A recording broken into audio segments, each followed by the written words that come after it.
even want to focus on the positives at a time like this. And yes, you play as a team, but a collection of individuals at the end of the day make that team. And if you had to really pick your one positive, I'll come to each of you on that one.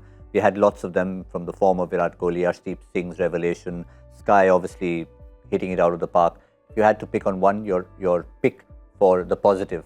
All of them, these are all building blocks. When you're talking about now this campaign is over, what are you going to do for the next campaign? So these are all your building blocks. Yes, there are some concerns which you will address, but Arshdeep for sure has to be that one big positive. Bumrah not being there was always going to be difficult. It was big shoes to fill, but Arshdeep did the job fantastically well. He was consistently providing those breakthroughs. He was among one of the highest wicket takers of the tournament. So that has to be the positive. See, batting has always been India's strength, right? So Surya's year, the way it has gone, there's always going to be positive. You have Virat Kohli's consistency from this World Cup is always going to be there. Hardik has established himself as an impact player, and he's getting better and better with every series, every year. So all those things are going to be definitely your building blocks now when you are going to go back to the drawing board and figure out what is it going to take for you to lift this cup.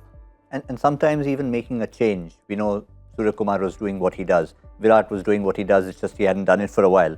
But for someone like Arshdeep, maybe power play bowling was not exactly his strongest suit. But he knew he's filling Bumrah's shoes, and suddenly he's adapting his own game. He did brilliantly in this World Cup. I thought, in T20 format, you do not have that much time to set up a batsman. We've seen the skills, how he bowls in swing, out swing, bouncers, yorkers, everything.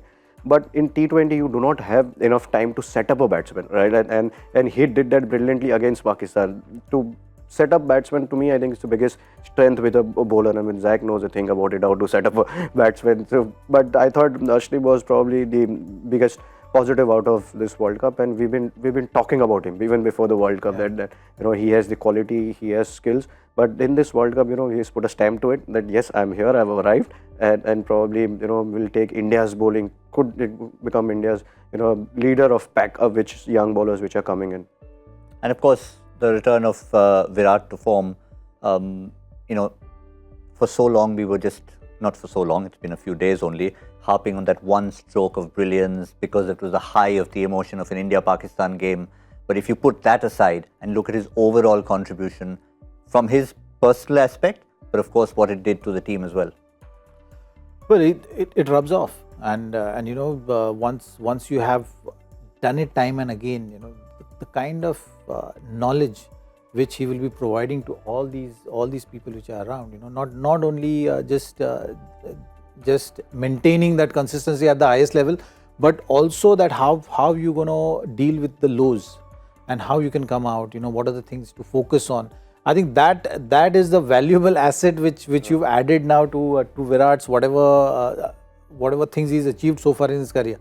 You always talk about Virat and how he's been pushing that bar higher and higher, and the drive which he has, and the positivity which he carries, and the energy which he creates on the field. All those things were there, but now he knows exactly how to come out of a slump as well.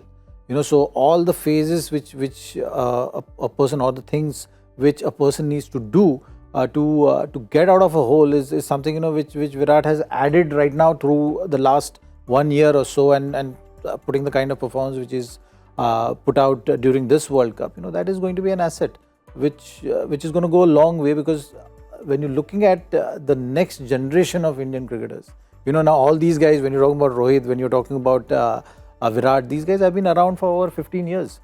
So you need these kind of individuals to share the knowledge. That's the phase they have entered, where you're just not only thinking about your game, but you're also making an impact with nurturing the next generation, which is going to take up Indian cricket higher.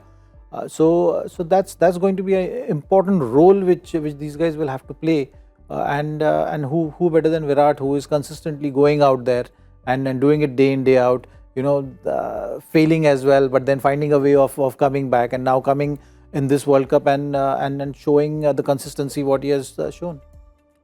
296 runs in 6 matches. Maybe 4-5 months ago, it would almost have been unthinkable, even for Virat, just because of the phase he was going through. I think it's weird. See, when you're playing, Zach said, these guys are around for 15 years, so you're bound to have those kind of years. You can't just keep going high all the time. In a sportsman's life, there will always be highs and lows. And to me, I think the Virat Kohli, the person would be really satisfied. Of course, we know his skills, but to going through what he has gone through in last 2 years, where everyone was talking about his 71st 100 scoring runs. Though he was scoring runs, his 60s and 70s were coming. It's not that he wasn't scoring runs. But as a person, what he has gone through now, I think he is a complete person, complete man right now. That he can guide players with his cricketing knowledge, plus with something which he can do with youngsters about how to get out of the bad phase. There will always be a bad phase, but you can always, there is always a light after a tunnel. So that's something which he can talk about.